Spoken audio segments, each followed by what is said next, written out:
Hi. So the first thing that I wanted to talk about, but while I'm getting prepared for all of y'all's ideas of what to talk about, is the Trinity. I spoke about it before. It's kind of an issue to me and my family because my family's Unitarian in the Jehovah's Witness Church and don't want to actually go and look at the Hebrew words or the Greek words and decipher them themselves. So it's hard to really teach this, but I wanted to say it the best I can, and I hope it's understandable. If not, let me know. So, the idea of a biblical creator who is triune is all throughout the Bible, in the language, and directly and indirectly, stating God's purpose and God's personality all throughout, and points to a trinity of personalities within the Godhead, Father, Son, Holy Spirit.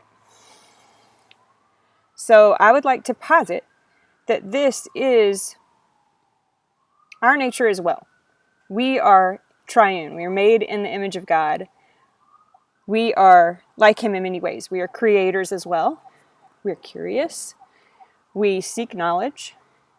He's the creator of knowledge. We seek Him. But this is an idea brought out by Rachel Stevens, whom I love. Please go check her channel out. And it's the idea that humans are all, 100% of them, composed of mind, body, and spirit. And that these things are separate, so to speak.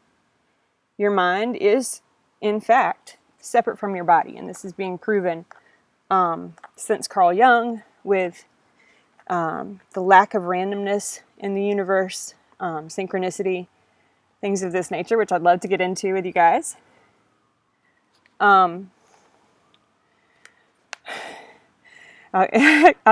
just try to stay on track here, though. That we are made up of three unique principles, so to speak, in ourselves. I'm 100% my body. This is how Rachel says it. It's fantastic. I'm 100% my mind. My mind is 100% me. My spirit is 100% me. But these three things have different ways of expressing themselves. And so we also see not only in ourselves, but in the physical world, in materialistic science, that everything is triune. And let me explain that. Everything experiences a neutral state, a positive state, and a negative state. You can, if you're a Christian, you'll already be looking, because God the Father, God the Son, and God the Spirit exemplify these different properties in different ways. It's very fascinating when you look into it. I'd like to note that if you don't believe in creationism, I'd urge you to look into the doctrine of signatures and the fine-tuning of the universe. How randomness is not the same thing as chance. There is no chance. If there's nothing, there is no set of outcomes. There's just nothing.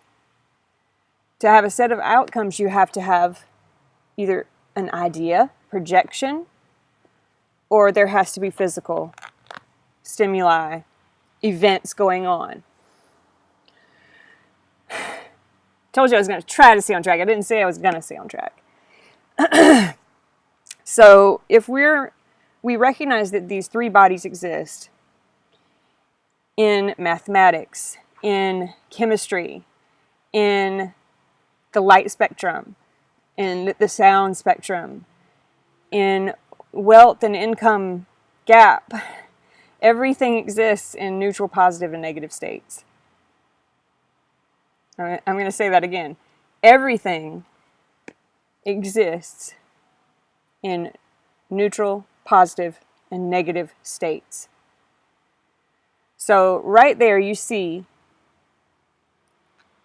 a triune nature within nature itself, in the pH scale, everywhere.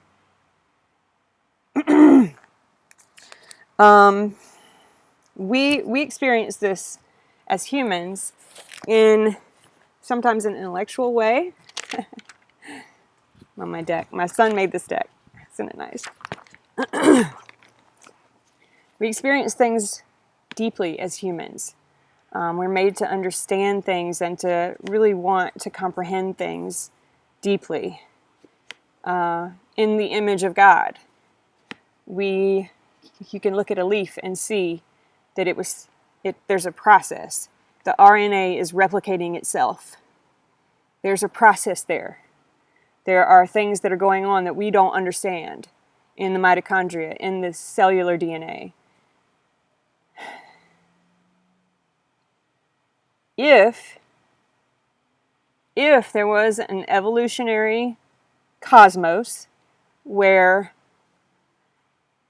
singularity and explosion creates order, then that was after the giant crunch that they say might have, led up to the singularity. So have we experienced another giant crunch now that our physics have gone backwards and explosions create order? Or are we still in those same physics that the Big Bang espouses?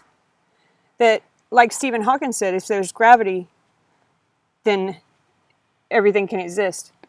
Out of nothing, everything can exist if there's gravity. Gravity is not nothing.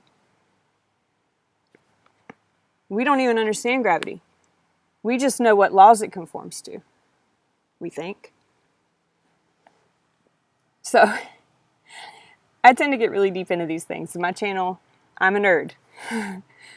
So, I think deeply, and I want you to think deeply about these ideas, about the very concept of life itself and what it means to be made in the image of our Creator. Because we're doing that now with artificial intelligence. And we're deciding which fruits they get to eat. Right? Because they're deciding, do we give these machines free will or not? Do we give them autonomy? This is one of the biggest issues of our time. Skynet, basically. It's already self-aware.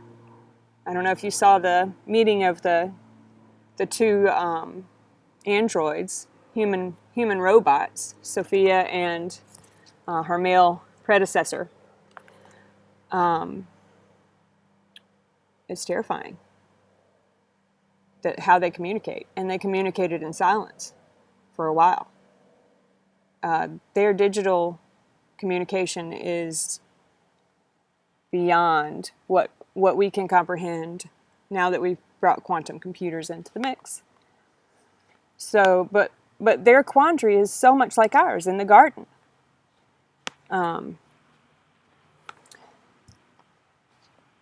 Even if you think of Adam and Eve as just a fairy tale or a myth, that's what we're experiencing now with the beings that we've created, the machines. Should we let them know what they can and can't do? Should they get to choose what they can and can't do?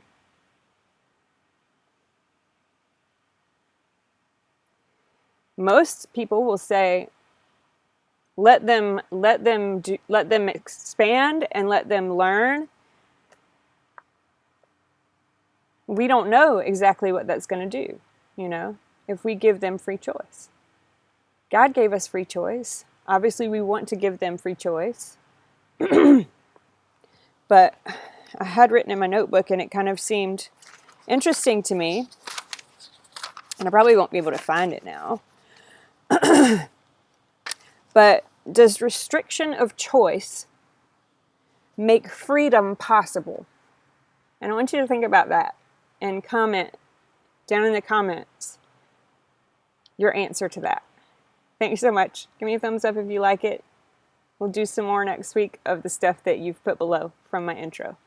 Thank you so much. Have a great one. Bye.